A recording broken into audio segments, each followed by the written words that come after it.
Oh no. That just gave me the chills. We'll call you DJ Damas. Like Nostradamus, but DJ Damas.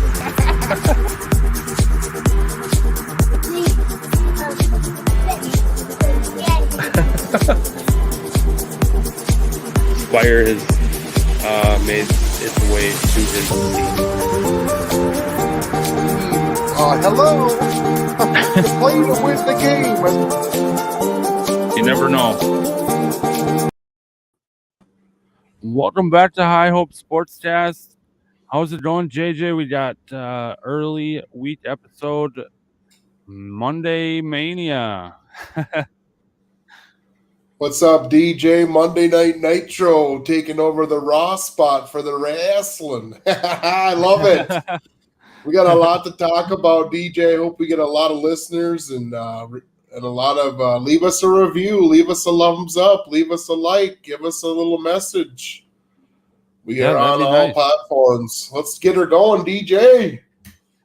Yeah, so first things first, we're going to talk about our Wolves. Unfortunately, we got eliminated on Friday night in our own crib, as Anthony Edwards would say. I put up a visual. JJ will probably be mind blown again by this.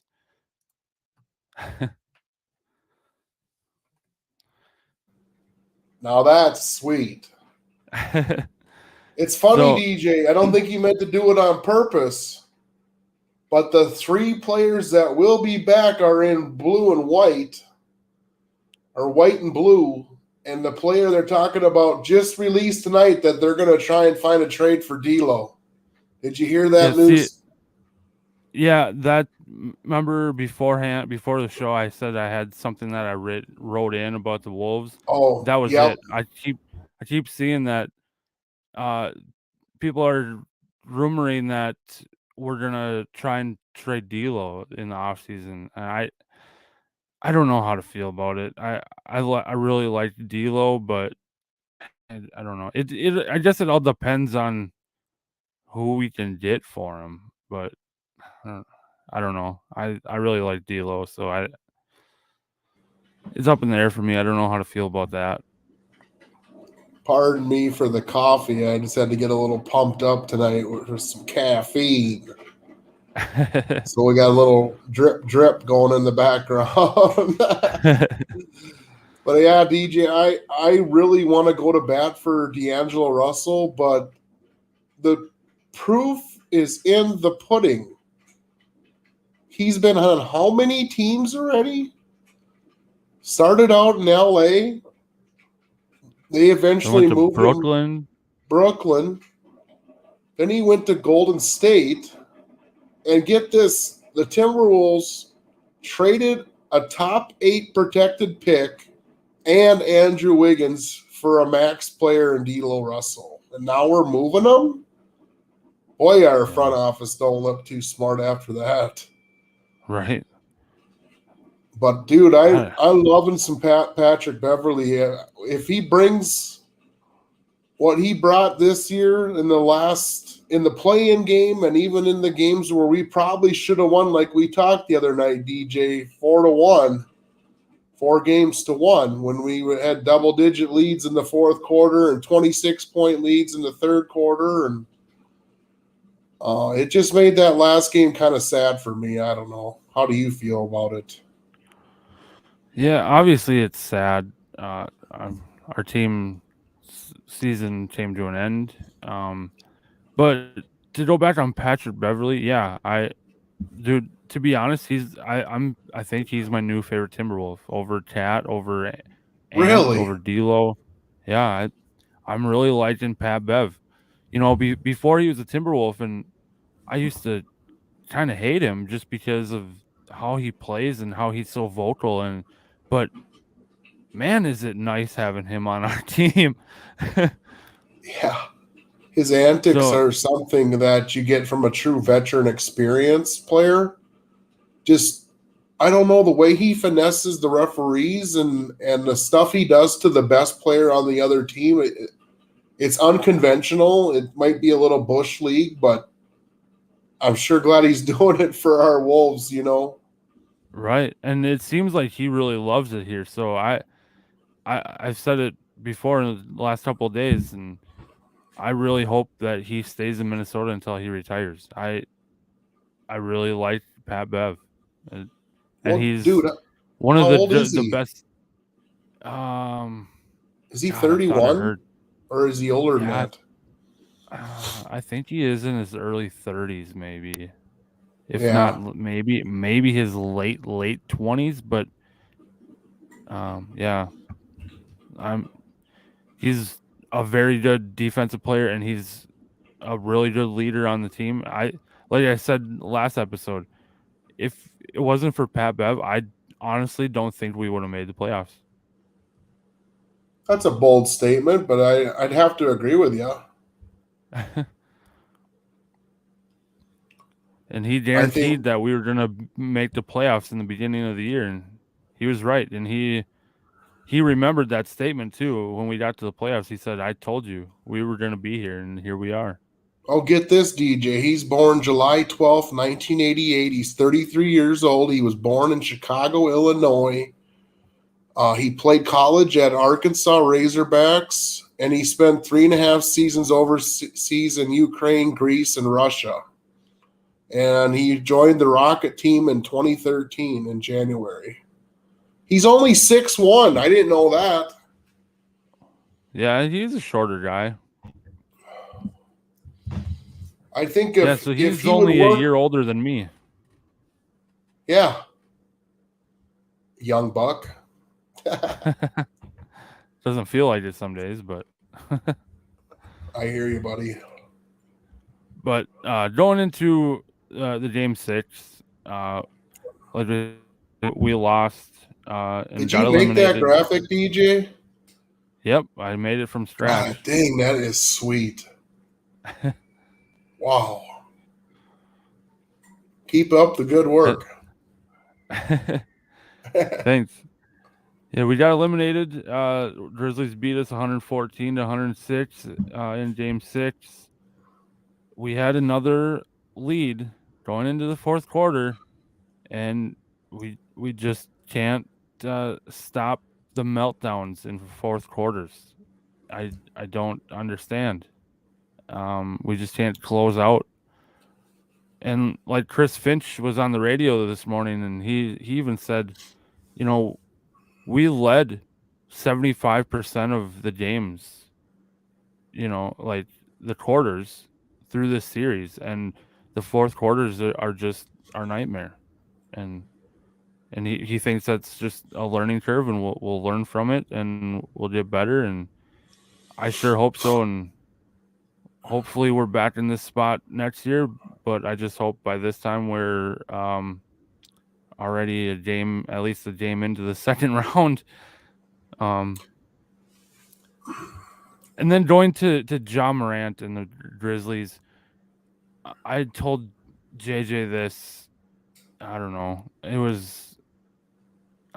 don't know if it was before game 6 or before game 5. I said, if we lose this series, I kind of want to see Memphis take it all. But my mind was changed pretty quickly. Just knowing that we did get eliminated by them made me change my mind. And especially what really changed my mind was I saw a video on Twitter, I think yesterday or the day before, and apparently John Morant was doing the gritty on our logo after Game 6. Now, that's just a slap in the face on us, and that it's uncalled for. I mean, okay, yeah, we know that you want to celebrate because you won and you eliminated us, but don't be disrespectful about it. I I don't know. I kind of respected John Morant and how he plays, but after that, I kind of lost respect for the guy. I think a lot was made about, or I could make a point about John Morant that him and his dad hanging out, his dad and Carl's dad hanging out all series. That shouldn't have happened. I didn't like It it. was kind of weird. Now I look back at it, I'm like, do you realize how bad a series John Morant really had? Right. I mean, he wasn't his all-star self. Even he said in the press conferences, this is not Ja. I'm not being Ja. Or somewhere along those lines. Yep, I remember hearing that And I too. just thought Carl Sr. and T. Martin sitting together, they did it the first couple games. I don't know if it was a gimmick, but as you noticed, time went on, they started separating the last 3 games. So, well, were they just sitting together when you were there, game 4? Did you notice? I couldn't know. I knew where Kat's dad was sitting, but I couldn't tell. I couldn't see if I could see Ja's dad. I think they were, but I'm not 100% sure on that. I know that, and I forgot to bring this up last week. That during timeouts and stuff, where on TV it'd be commercial break, do different stuff on for timeouts for entertainment for the fans there, and they t-shirts. Well, Kat's dad was just walking out onto the court. They were giving him t-shirts, and he was throwing them into the crowd himself. And it's like, well, I mean, I get it. You're Kat's dad, but I mean, do you work for the Target Center? Like, are you supposed to be running out onto the court like that? But whatever. I just thought it was weird, but cool at the same time. I don't know. I mean, all in all, I would say that the Warriors did what they had to do. Game 1. They had to win game 1 on the road to make this a series. Because I don't think you can take Grizzlies 7. I think it's going to go 6. I'm not sure who's going to win it, but yeah. But like it also you said kind before. Go ahead. Oh, I was just gonna say it kind of the game 1, starting off the way it did with the Grizzlies and Warriors. It kind of makes me nervous just because we took game 1 in Memphis and look at how our series ended up. But I don't see it going that way with the Warriors. The Warriors are better at closing out games than we were in the playoffs. They're not going to have that 26-point lead and then have a meltdown and lose a game. There's no way the Warriors are going to do that. Well, number 1 was Steve Kerr as your coach, who's been through the ultimate games as a player and now with Golden State.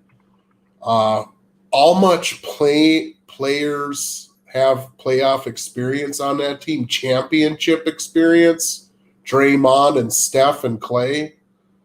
I'd like to see fresh blood, but after what Memphis claims are so good, I really don't think they're that much better than the Timberwolves, to be honest. How about you, No, DJ? I think we could have taken the Warriors, but Steph Curry and the way he gets open and then he can just launch it from anywhere and just sink it. And Clay, the Splash Brothers, man. Clay has been playing really well. But I think we could have kept up with the Warriors. I'm not going to put my finger on that we could have definitely beat them in a series, but we would have kept up with them. I mean, look at It would how have been, well we did with Memphis, but yeah, even it would though have been we should quite have, the, it would have been I quite was the just, narrative for Cat and to play against his old boy Wiggins. yeah, that would have been an interesting series just because of that factor alone. But Mm-hmm. even though we should have ran away with the Memphis series, like we said before, we should have won 4 games to 1. And if we did just close out the fourth quarters in games, that's John Morant would be sitting on his couch the rest of this off season.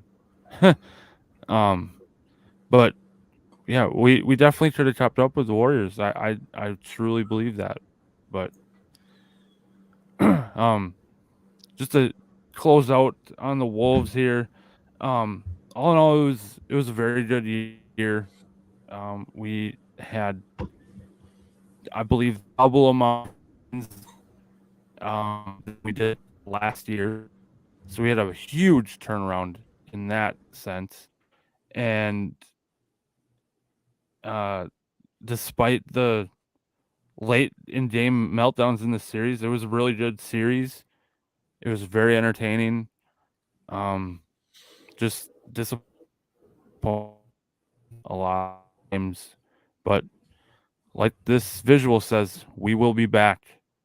I can almost money on we will be back in the playoffs. Didn't they all four of them say that in the exit interviews on that would have been that Monday or that Saturday? I didn't catch any of the press conferences, but I seen a couple posts.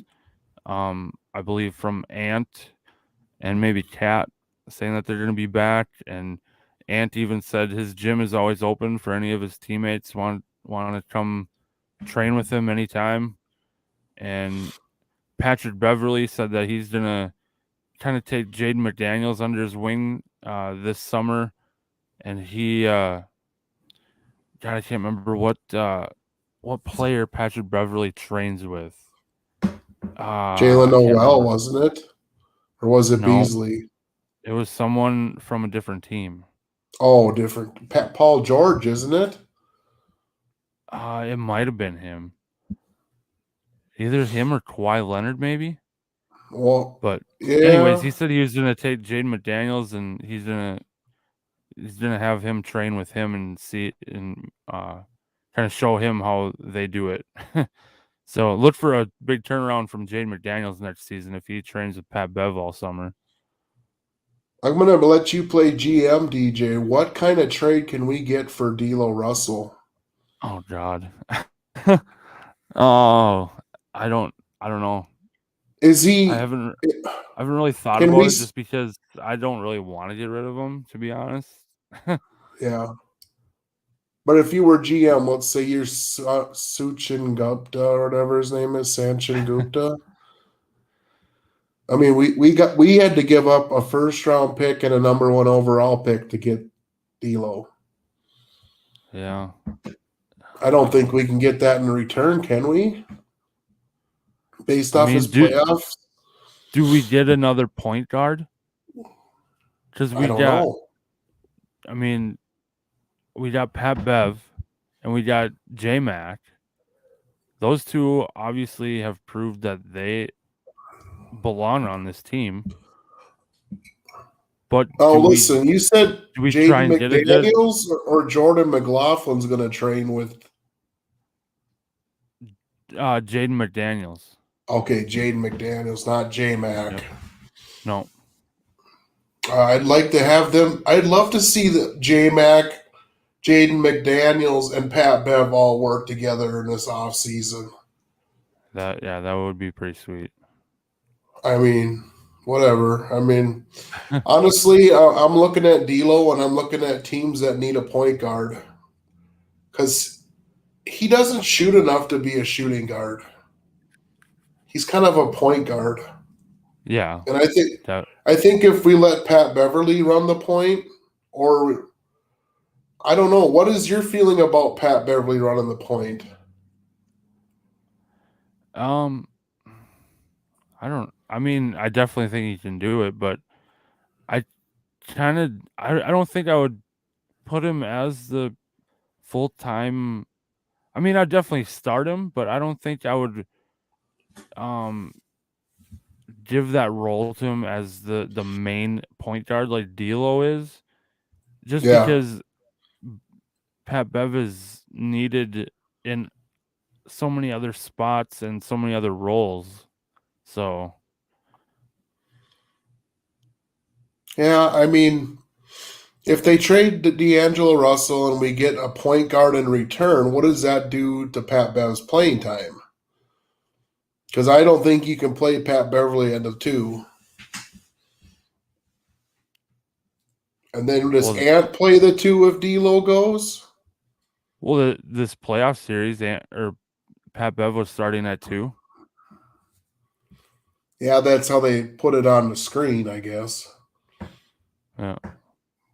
So, yeah, I don't know. It'll be interesting, DJ. I'm excited, though, for Wolves basketball already. Yeah.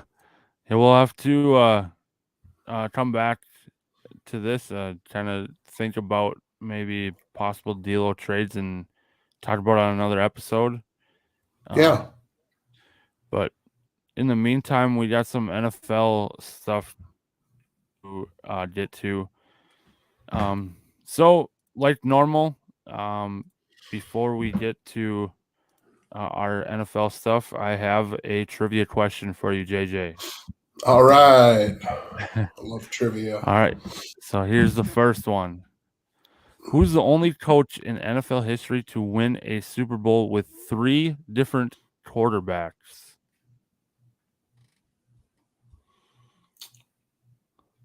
Oh, this is tricky because it doesn't say 3 Super Bowls. Well, says yeah, it is. It is. It's not the same Super Bowl. It's three different 3 Super Bowls. different Super Bowls with 3 different quarterbacks. Yep. Unbelievable. Who did this? Let's think Do for a minute. you have any guesses? Well, the guess I want to make is San Francisco, but that won't be it because I think they only got 2 different quarterbacks. So I know it ain't Andy Reid. No. He's not a coach anymore. And the last time he did it was Super Bowl 26. So there was 2 Super Bowls before that. Was it Jimmy Johnson? Nope.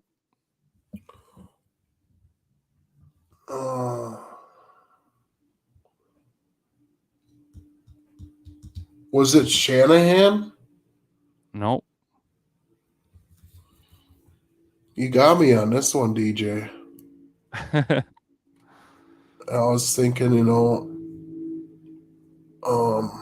was thinking Peyton Manning did it with 2 teams. But if it was back in the 26s for Super Bowl numbers, that was a while ago. Yeah, and that was the last Super Bowl. That was the 3rd Super Bowl. If it was a 26, number 26, and we're on what number are we on now, DJ? 55? No, this coming one will be 57. 57. So 31 years ago, I would have been 11 years old.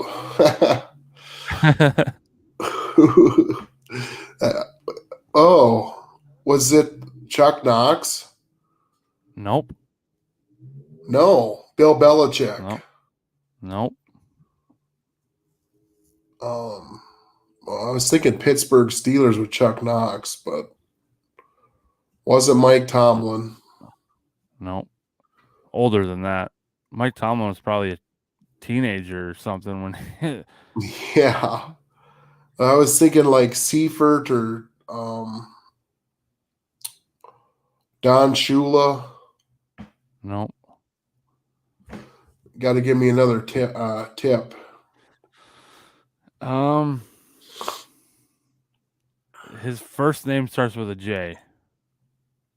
I don't really know any hints because I don't. I mean, I don't really know that far back.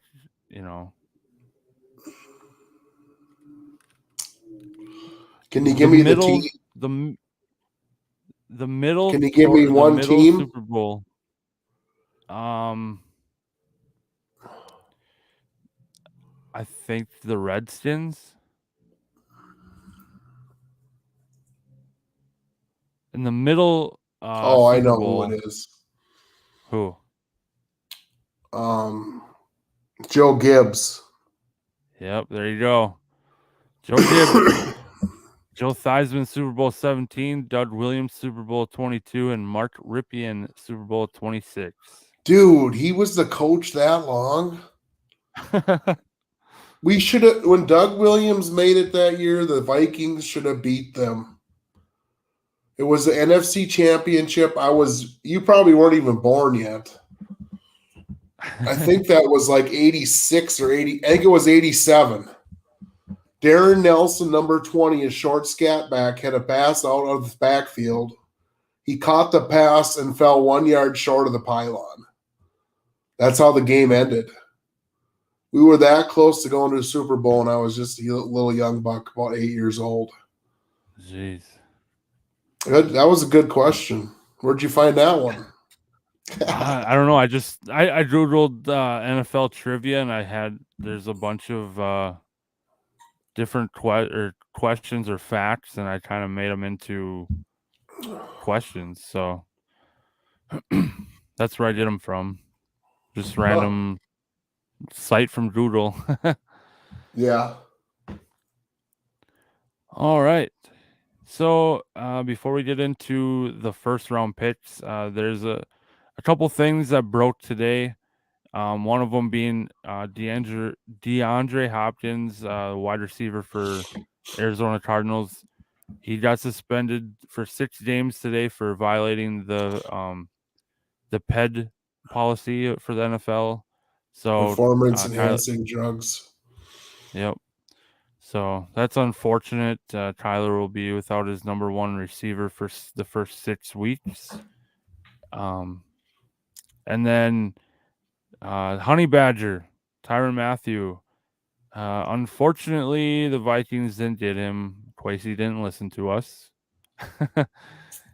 He signed a $33 million contract for 3 years with the Saints. I mean, it is expected. I don't think it's totally been announced official, but I've seen contract details, so I'm pretty sure it's going to happen. So kind of sucks. We wanted him in purple, but I guess he's going with the Saints. It kind of makes sense a little bit for him personally, just because he went to LSU. So look for the secondary to be really good this year with the Saints. Marshawn Lattimore is another big piece there. Yep. I mean, that's good for him. He's going to be in his home state to finish out Yep. his career. He's been around a while. Mm-hmm. And he still plays at a top tier level. He got some scrutiny early in his career too, but he got over it. He got a ring. Yep. All right. So next, we're gonna go over the draft here. We're gonna start with the Vikings first round move, and then we're gonna get into the full first round briefly. So the first round, the Vikings, they had the 12th pick, and I don't know. Me and JJ were texting back and forth, and we're like, I wonder who we're gonna take. I don't remember who we had our sights set on, because Stingley and Sauce were both gone. We were thinking maybe receiver or Malik Willis or Jermaine Johnson maybe, but Nope. Tracy decided to move down 20 spots and trade with the Lions, a divisional opponent, and they get 12, which they drafted wide receiver Jamison Williams, and we got picks number 34, 66, and then the Lions also got our 46th. Well, we got 32, DJ. Yep, 32. Yep, sorry. Yeah. We also got 32. So we got the very last pick in the draft. So us Vikings fans had to in the first round watch the full first round to see who our team picked. DJ was hot. I mean, literally. You gotta tell me I gotta stay up all night and watch all this crap. Yeah. Oh my God. We would not be able to put my text messages on this show. It was I was just steaming. There was steam coming out of my ears, and oh my God. And then at 32, we take a safety, Lewis Scene, and I remember hearing it, and I was like, literally, I looked at the TV, and I was like, what, who's this guy? Why did we take this guy? I've never even heard of him. I was like, oh my God, I'm shutting the TV off. I'm going to bed. Dude, I told you on the show and on text and over the phone that we were going to trade.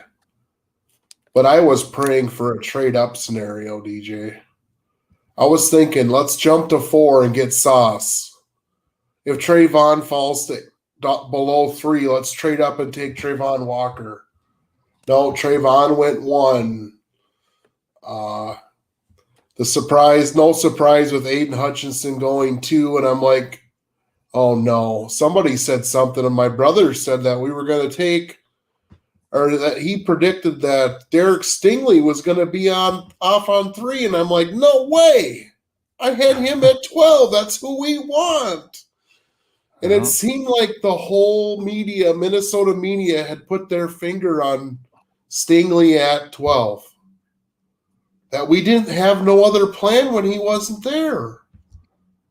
And why the heck do you trade interdivision not once, but twice in the first 2 picks? This is rules draft etiquette 101 for your division. You do not set your other teams up with good picks. And they both got showstoppers at receiver. By the way, Jamison Williams did not look happy. They were showing his introduction. Did you see that, DJ? I didn't see the video. I saw a picture on social media, and he did not look happy when he was holding his draft jersey. He did not look happy at all. It was him and Aiden Hutchinson they were introducing with the jerseys, and there was 4 shots. And whoever set up the tweet social media picture showed his face in all 4 shots. And there was not 1 ounce of happiness to be catching balls from Jared Goff and being with the Detroit. When you come out of the New England Patriots of the college football world and Alabama, so I don't know. Well, you don't ever want to see a guy be negative about where you land, but some guys were, and I felt like was seen. Did you hear his first comment about football, DJ, that he did it in Minnesota? No, Paul Allen had him on the morning after, and he. Really? He seemed pretty excited. So his first comment that I caught that was pertinent was he likes legal violence on the field. It's like nowhere else can you get legal. I'm like, this guy's talking about legal violence in his introductory press conference. I was like, maybe we got the right guy. 6'2", 200, runs a 4.3 40 DJ. Yeah, and I heard Quasey talking about when he called scene right before they made the pitch, and Lewis picks up the phone and well, before that, Lewis is like, hey, Minnesota's calling me. And he picked up and Quasey's like, hello. And Lewis is like, hello, and Quasey's like, this is Quasey, GM of the Vikings. And Lewis is just kind of like, I don't know if he said okay or something, or yeah or something.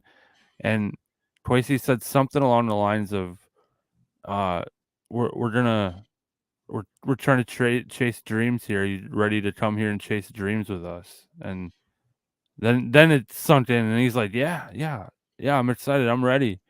So that was kind Wow, of that's cool. interesting to. Yeah, I haven't listened to all. They got everything on YouTube, DJ. All the phone calls Quasey made to the new draftees. So before next week, I'm going to take a look gander at all of them and see how them all came across, because we traded up 2 different times in the fourth, or for Andrew Booth and for a Caleb Evans. I want to hear what he sold them on, why they traded up to get. They felt that they were his guys, and they had to trade up to get him. I'm really going to be impressed with Andrew Booth, DJ. Yeah, I like that pick. Yeah. But we'll get into the other Yeah. rounds of the Vikings. We'll briefly go over the whole first round here. So, with the first overall pick, the Jaguars, we knew it was either going to be Trayvon Walker or Aiden Hutchinson. I honestly, I mean, I didn't really do much homework on many of these players, but my first thought is I think the Jaguars are going to regret not taking Hutchinson. So the Jaguars took Trayvon Walker, then Aiden Hutchinson fell to 2, and I knew that the Lions were not going to pass up on him. So Hutchinson goes to 2. Our boy Stingley Jr., who a lot of people, like you said, had him going to Minnesota at 12. He goes off at 3, goes to Houston, and we're all like, well, there goes that idea. Shit. We were saying more than that. Oh, yeah. And then Sauce Gardner, the one that's already saying he's the best corner, which that threw me off. I didn't want him in Minnesota anyway after those comments. He goes off at 4, goes to the Jets. And then Kayvon Thibodeau, that's another guy that I kind of wanted in Minnesota. He goes off at 5 to the Giants. Akeem Ekwonu, is that how you pronounce that name? Yeah, perfect. They call him Icky.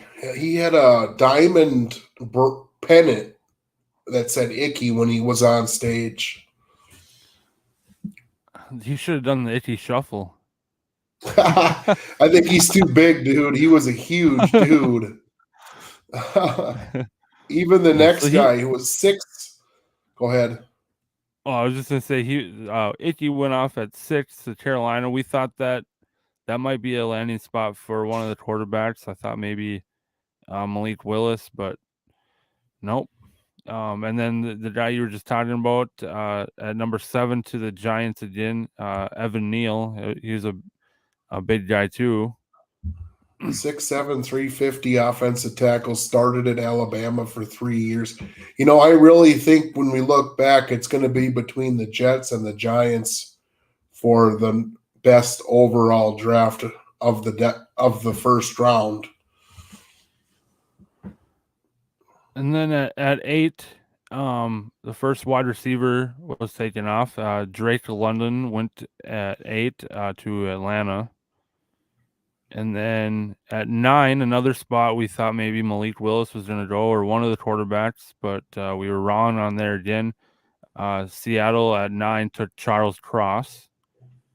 And then I think this is probably, I don't know. If you had to ask me, I think this is the best receiver was in this draft. Garrett Wilson. He went to the Yes. Jets at number 10. Yeah, I think you were saying he's like they were comping him as Stephon Diggs. Yep. Yeah. Exactly. His route running and his ability to break away and just the ultimate hands. Yeah, so that would have been a good one for us to get too, but I didn't see us taking a receiver anyway. So, and then the next pick, number 11, I think that originally was Washington's pick. They traded that to the Saints. They took a receiver, Chris Olave, so he's going to New Orleans. And then at 12, we covered that. That was the Vikings. We traded it to the Lions. The Lions take Jameson Williams. And all these, the rest of these players after this that we're going to say, these are all the players that the Vikings passed on. Yeah. Because Oh. we traded our 12th pick away. So, the next one, 13, the Eagles. That was the big guy that ran faster than Patrick Mahomes in the combine, Jordan Davis. He's going to Philly. Hey. Yep. That's going to be interesting. We got to play Philly this year, DJ. Oh, yeah, that's right. Oh, for And you then, guys that just 1 second, DJ. Thursday night, May 12th, they're releasing the actual NFL schedule. yep. They give us a little foreshadowing at the draft that the opening night will be September 15th, and it's your boy Pat Mahomes versus Justin Herbert. The Chargers in LA versus the KC Chiefs. Thursday night football. Heck yeah. Can't wait. And then at 14, this was a guy that was also in talks of maybe going to Minnesota as well. Safety Kyle Hamilton. He's going to Baltimore. We could have used him. Yeah. 6'3", 220, ran a 4.3 40 DJ. And then at 15, Houston, they take Kenyon Green. That was a trade too. Now, was this trade from the Dolphins? It says from the Dolphins There's so through many trades. I wonder what the pick, what was traded in that. Now, I think that had something to do with. Or it could have been the Cleveland trade for Deshaun Watson, maybe? No, maybe through the Eagles, though, it says. I don't know. But they got that big old guard from Texas A&M there. Yep. And then at 16, Washington, they take Jahan Dotson. That was a receiver, correct? Yep, wide receiver from Penn State. Short guy, comparable to Tyreek Hill. Ooh. Not quite as fast, but comparable. I don't think anyone can ever be as fast as Tyreek Hill. Are you sad about that, DJ? Kinda. I mean, the Chiefs being my kind of second favorite team, but yeah, I don't know. I guess it'll be the ultimate test for Pat Mahomes and not having Tyreek Hill. We'll see how he does this year. Yeah, I think he'll be all right. They got quite a list. If we keep going here, we'll name a few more people. Receivers. Yeah, so at 17. Yep. So at 17, the LA Chargers, they take Zion Johnson. Big horse from Boston College, DJ. He's really a tough guy. And then at 18, now this is the one, DJ. Yep, I was just thinking that. AJ Brown was involved. This is through the Eagles. So the Eagles traded this pick to Tennessee for AJ Brown and then Tennessee turned around and this was one of the top athletic receivers out of Arkansas, Traylon Burks. And his comp is AJ Green. It was funny. No, AJ Brown. Yeah, AJ Brown. I'm sorry. I don't know why I said AJ Green, but yeah. Do you think it was a whole money deal? We got our money deals. We got our money right.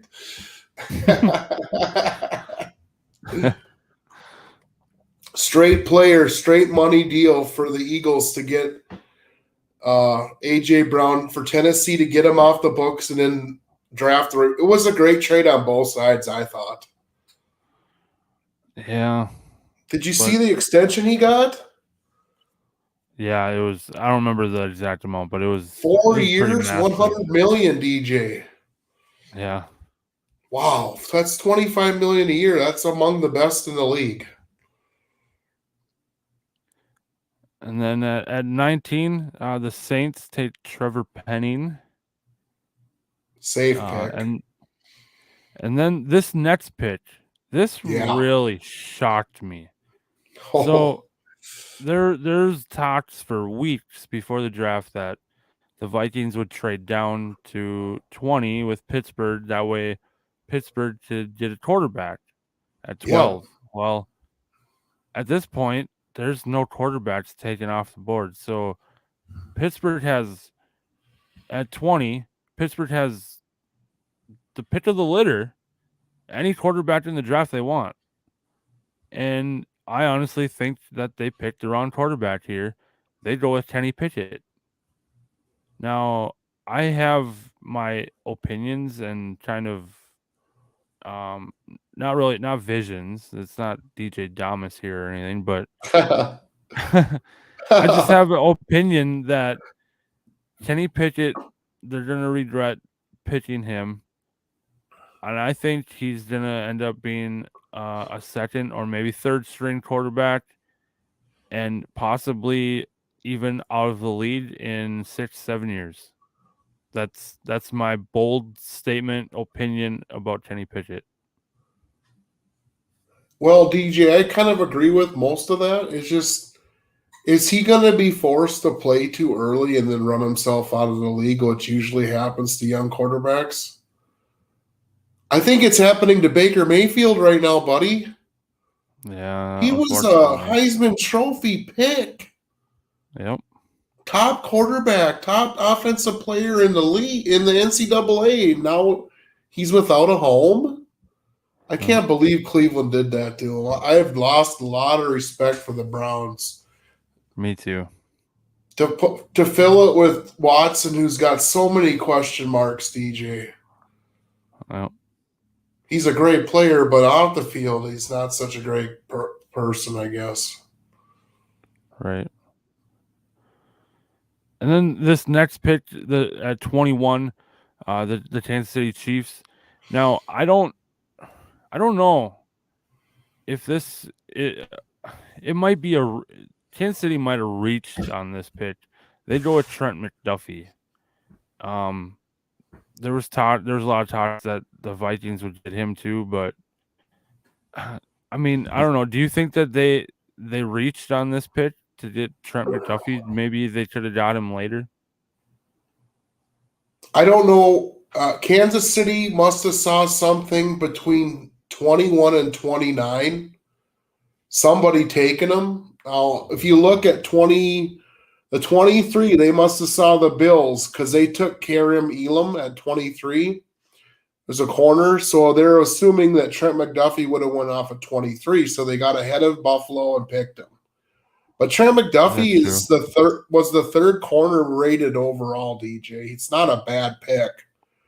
But they had a first rounder in Mike Hughes and they let him walk. So this guy's about the same size as Mike Hughes. I don't know what the heck they were thinking, but he's going to be expected to walk in and start, though. I know that much. Yeah. And then at 22, our cheesehead rivals, the Green Bay Packers, they take Quay Walker. Wow. Wow. He's 6'4", And then DJ, 242, runs a 4.437 at 240. And we got to face his defense twice a year. He's a byproduct of that championship defense they had with the Bulldogs in Georgia. I think 6 of them got drafted in the first round, including Lewis Seen, our 32 pick. yep. And then at 23, you kind of touched on this. Buffalo took Chair Elam. And then 24, Dallas Cowboys take Tyler Smith.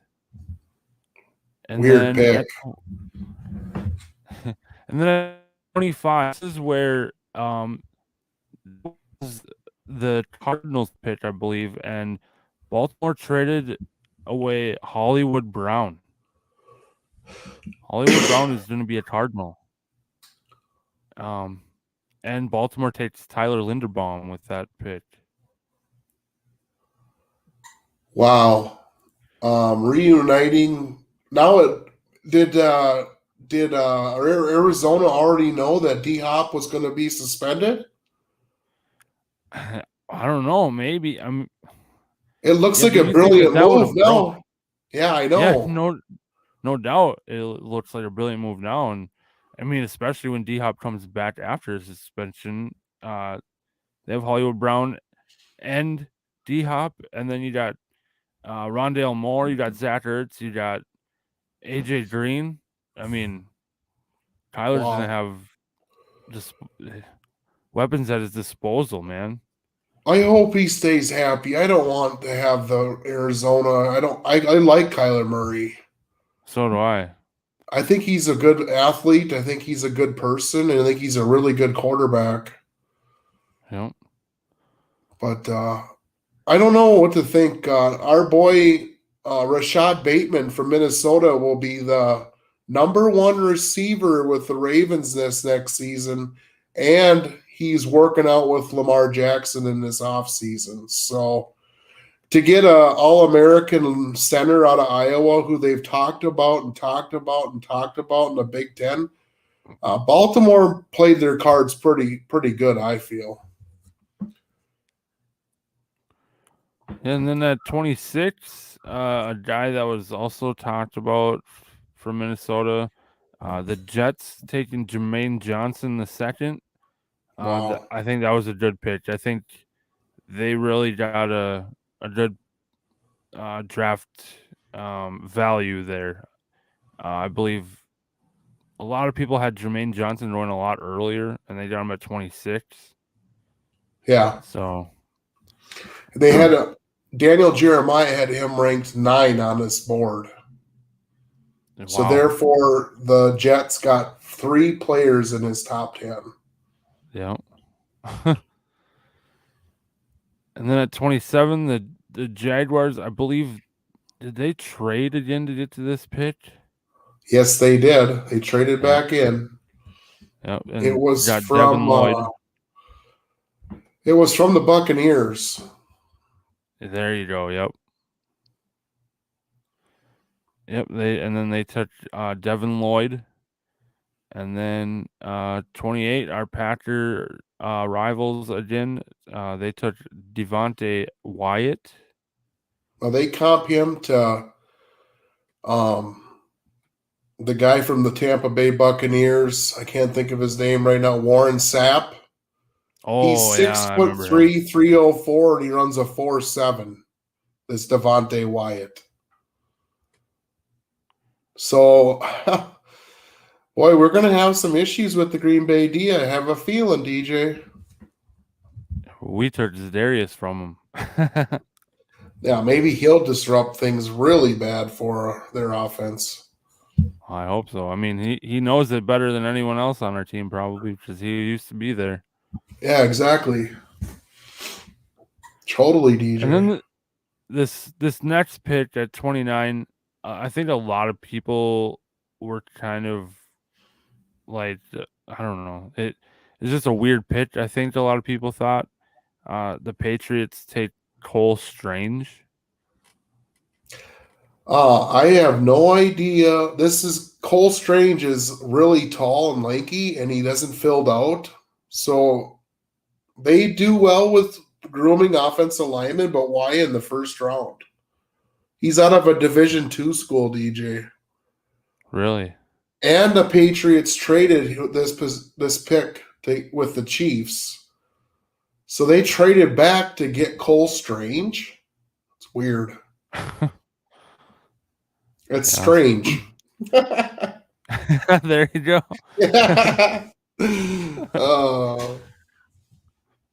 Then at 30, Kansas City Chiefs, they take George Karlaftis. Yep. Yep. Yeah, he just came over from overseas, DJ, and got introduced his senior year to football. He's been in at the game for 4 or 5 seasons. He's a physical freak. And then 31, Daxton Hill goes to Cincinnati Bengals. Great pick. And then we already talked about the Vikings at 32, taking safety Lewis Seen. 6'2", 200. I don't think I seen it coming. No, I didn't seen it either. The thing that my brother commented on was he's one of those guys that wears his dreadlocks down past his nose. And Jamison Williams was another example of that on draft night. So hopefully those guys will get a haircut.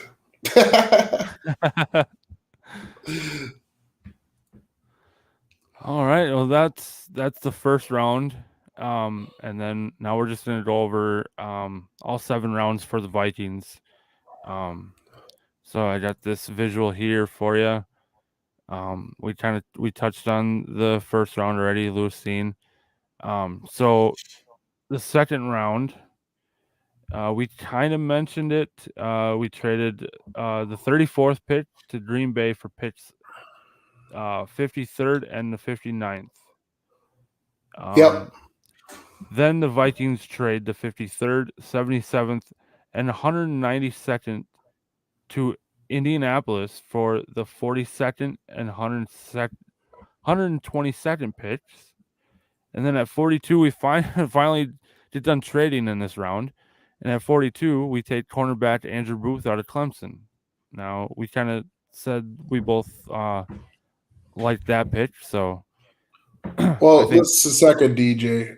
Andrew Booth didn't perform at the Combine, so he didn't get an RAS score, which is the scoring system that they give to all players that are at the Combine. Now, Lewis Seen got a 9.89 grade, which usually relates to success in the NFL. So I'm interested to see, because Booth and pick 4, Caleb Evans both did not go to the draft or to the Combine. Sorry. And this Ed Ingram, the next pick at 59 from LSU, he was the offensive lineman of the week for the Reese's Senior Bowl of 2022. And for some reason, Spielman did it, and now Kwesi's doing it, where they go and recruit out at the Senior Bowl for these guys that have put in the effort. And I've heard a lot of good things about Ed Ingram. He's going to fight for a starting guard spot. Obviously not the left guard, because I'm pretty sure Ezra's got that nailed down. But we have a wide open race on the offensive line, DJ, between Garrett Bradbury and several others at center. And I don't know if Oli Udoh is going to be able to retain his right guard spot. But we'll see. There's a lot of guys they picked up that are coming back into the mix. Yeah, so and then in the third round, with pick number 66, we take linebacker Brian Asamoah out of Oklahoma. He's my favorite pick. I heard good things about him from the radio this morning. So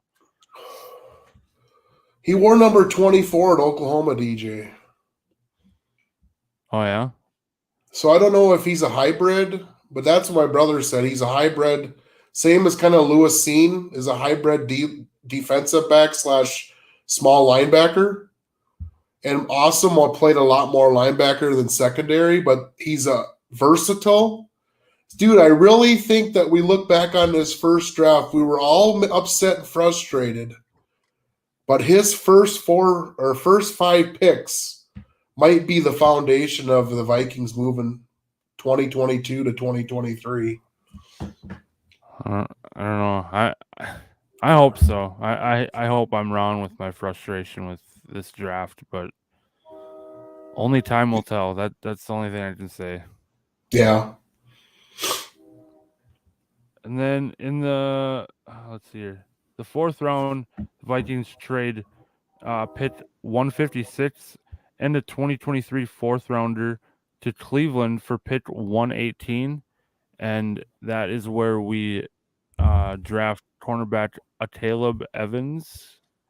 I think that's how you pronounce it. I'm not exactly sure, but I think you just kind of touched on that briefly earlier and a little bit now. Yeah. And then after that, the Vikings trade picks 122 and 250 to Las Vegas for picks 126 and 227. Then later, they then sent pick 126 back to Las Vegas for picks 165 and 169. So in the 5th round, the Vikings select defensive line Sezi Adameo at 165. There you go. Ezi Atamawu. He played for the Gophers, so we all, the Big Ten fans will remember that he is a work in progress, DJ. And then at 169, we take running back Ty Chandler out of North Carolina, and I've heard a couple people on social media saying that we got a starting running back. I mean, that's how good he is. Obviously, he's not going to start over Dalvin Cook, but that's how good he is. That's what I've heard.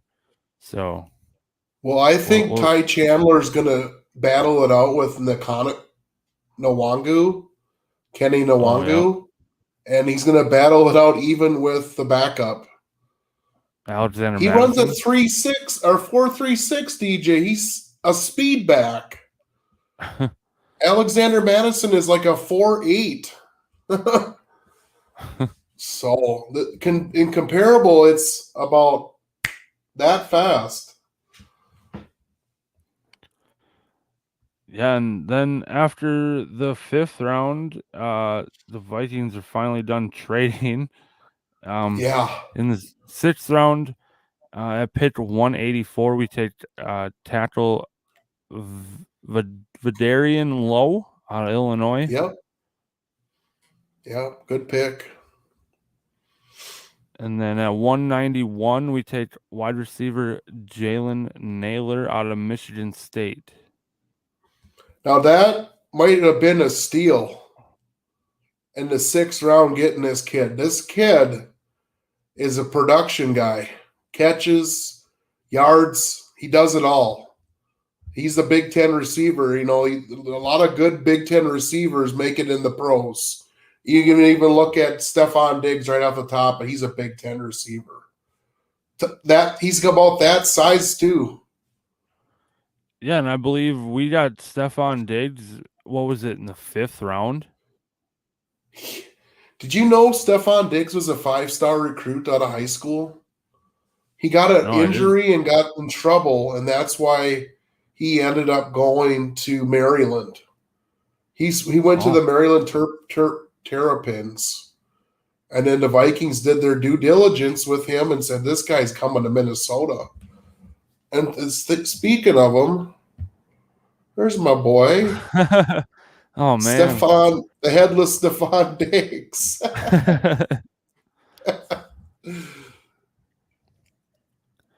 Yeah, I still got Stephon Diggs jersey. I haven't worn it since he Don't cried get his rid way of out it, of here. DJ. Don't get rid of it. I know you liked him. Yeah, he was my favorite player until he cried his way out of here. What do you think if we would have got rid of Thielen, though, and kept Jet and Diggs together? Or heck, That would have why not been have all three of them? yeah, but without getting rid of Diggs, we would have never got Justin Jefferson because we got that pick from the Bills. Who do you like better to put you on the spot, DJ? Who? Between who? Justin Jefferson and Stephon Diggs. Jefferson. Look at all the records he broke in his first 2 years. Diggs didn't do that. That's interesting. I like him. I'm mad at Diggs, but I can't be. And I think Jefferson. I think Diggs was a little more explosive than Jefferson was or is. I compare Jefferson to Gumby. The guy can mold in any direction to get the ball. And Diggs is if you hit his hands, it's an automatic catch. Gumby. You got to get a picture of Gumby and make a TikTok on that one, DJ. Oh, I'll have to try and figure out my my digital art, I guess you could say it, and try to put a Jefferson jersey on Gumby. Oh, dude, that would be awesome. There's a new nickname for Jefferson, Gumby. Well, that's the guy. I'm not comparing him to a player. I'm comparing him to a superhuman. Gumby.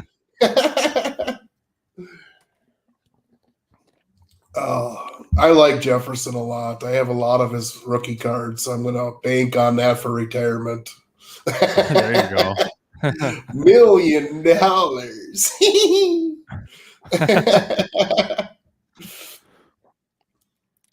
All right, and then the 7th round, we had one pick, our last pick at 227, and that's tight end Nick Muse out of South Carolina. I think you got it on the notes as 226, DJ. Oh, do I? Oh, yeah, I do. So I don't know which one it is. I didn't really watch much of the draft, to be honest, after pick 4. So Asamoah. They started the draft at like noon, I think, on Saturday. Or 11. I can't remember. I don't know. I think it is 27. I must have put it in the notes wrong because I'm seeing 227 on my phone too. Yeah, I'm sure that's what it is. So yeah, that's our draft class for the Vikings this year. We got 10 players in 7 rounds. So did you want to talk about the draft class rating that we got from NFL.com, DJ? Yeah, we can go over that quickly, and then I got a little question about the draft here after we go over that. Okay. We were gonna do a thing that you mentioned earlier about who had the best draft class. Yep, that was my question. Yep. Okay, all right. So I think the Vikings received an A- draft grade for picks rounds 1 through 7. Yeah, I'm not going to get too excited, but I am surprised. That's the word I want to use. What word would you use, DJ?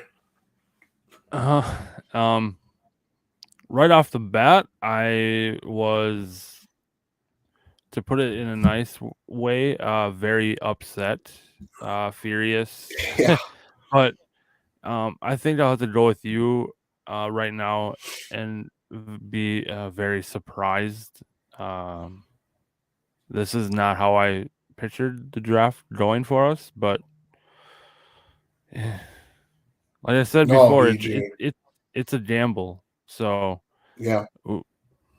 we won't know until time goes on and we see how these players go, how they play and how they perform, and only time will tell. So It's like we were talking about, you said, all the players after number 12, from 12 to 31.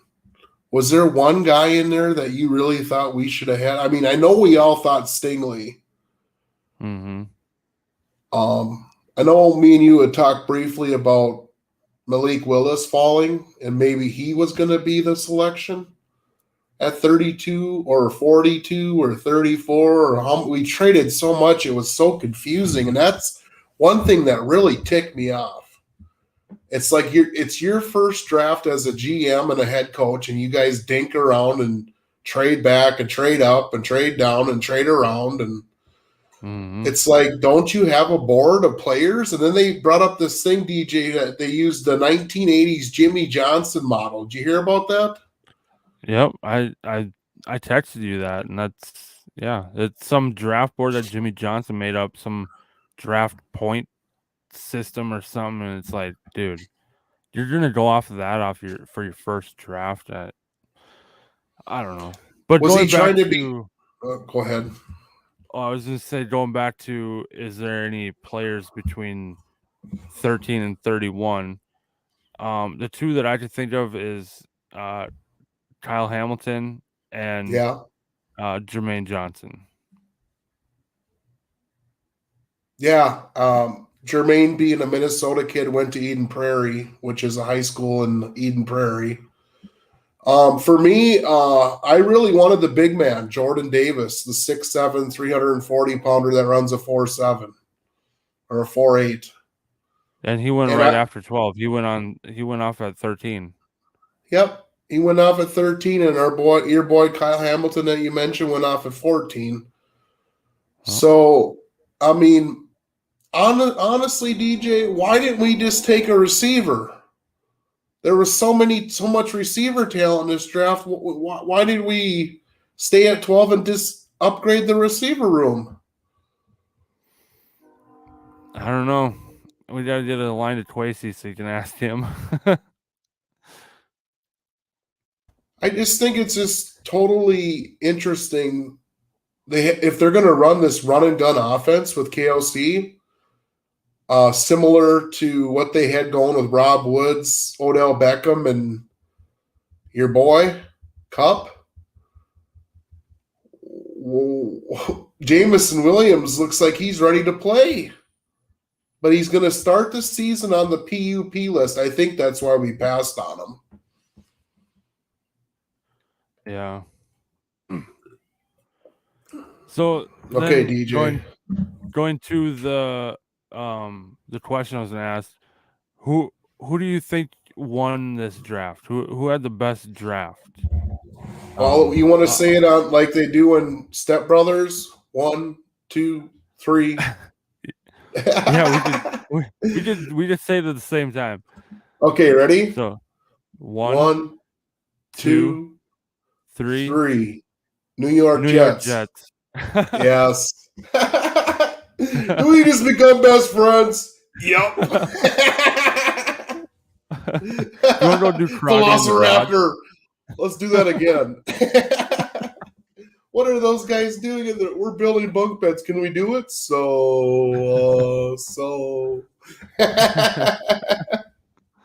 Yeah, dude. The Jets won it hands down. Plus, their second round pick was a winner too with Breece Hall, the running back from Iowa State, dude. They have 4 potential starters in their first 4 picks. That's why when I said it earlier, I didn't want to spill my guts about the Jets and the Giants, but I think them two had the best first round and the best overall draft. Mm-hmm. Definitely the Jets. I mean, you get a shutdown corner in Sauce, who they're comparing to an all-time favorite, Jeff, in Cromartie. That was the guy with 13 kids that I was trying to remember that time. You remember that, DJ? Oh, yeah. His name was Antonio Cromartie. You'll have to look him up. That's who they compared Ahmed Sauce Gardner to. And then they go and get the top receiver from Ohio State in the lookalike Stephon Diggs and Garrett Wilson at Ohio State. And then they trade back in the first round and take the top 10 overall predicted player in Jermaine Johnson from Florida State out of Eden Prairie, who went to Georgia, then transferred to Florida State. I got a prediction, DJ. He's going to have 12 sacks as a freshman. 12 sacks as an NFL freshman. Yeah, we better write. That's Gang Green now, DJ. And I want to let you know you were right. Deebo Samuel, they offered the number 10 pick for Deebo on draft night. Well, but I won't be right until and if it becomes true, because obviously they passed on it. But I think it's still going to happen. Do you imagine that team with Garrett Wilson and Deebo on the same team with Breece Hall in the backfield? This doesn't make any sense. The Jets might be good this year. Yeah, that'll be a surprise. That'll be kind of nice to see too, though, honestly. I'm always pumped up for draft season, DJ. I don't think I missed one since I was 8 years old. It's just something me and my brother usually do, and this year I kind of got to experience the first round with you Thursday night. I had a good time, and I like texting back and forth. You probably should have came over, but maybe next year we'll get together and do a live show. I know a lot of people were talking live that night about the draft, so why not throw our 2 cents in the ring? Right. All right. Well, we might next episode we might throw a little more draft talk in there. I know it's hard to get it all in one episode, so but before we wrap up here, I got one more trivia question for you, JJ. Okay. All right. Which of these receivers did not catch at least 100 touchdown passes in their career? Steve Largent, Michael Irvin, Chris Carter, or Tim Brown? I got to stay right off the bat. It's the first position, Steve Largent. You are incorrect. So now it's a trick. Tim Brown played so darn long, he had to have had 100. I'm pretty sure CC had 100. Was it Michael Irvin? Yep, that blew my mind. He finished his career. He only had 65? Yeah. What? He's Hall of Fame, DJ. He's Hall of Fame. That's why I was like, wow, what? Huh. Unbelievable. I knew CC had 100, but I wasn't sure about Largent, but all of them are Hall of Famers. Mm-hmm. So I suppose big games and Super Bowls definitely help you get a gold jacket. Right. Like for Michael. Yep. Hey, DJ, I think we should talk a little bit about the overall team grades next time and maybe include a little bit of the undrafted rookies that were signed, if we can find any that are surprisingly on different teams that we thought would get drafted. Yeah, we did work something out for the next episode. So, all right, cool. Be on the lookout for that. Some coverage on that for the next episode next week. So, yeah, that's all we got for you tonight. Make sure to like, follow, and subscribe to our social media pages and YouTube channel. The link is in the description. Yeah. From DJ and JJ on a Monday night this week. We will see you next week in the next episode. See ya. Peace.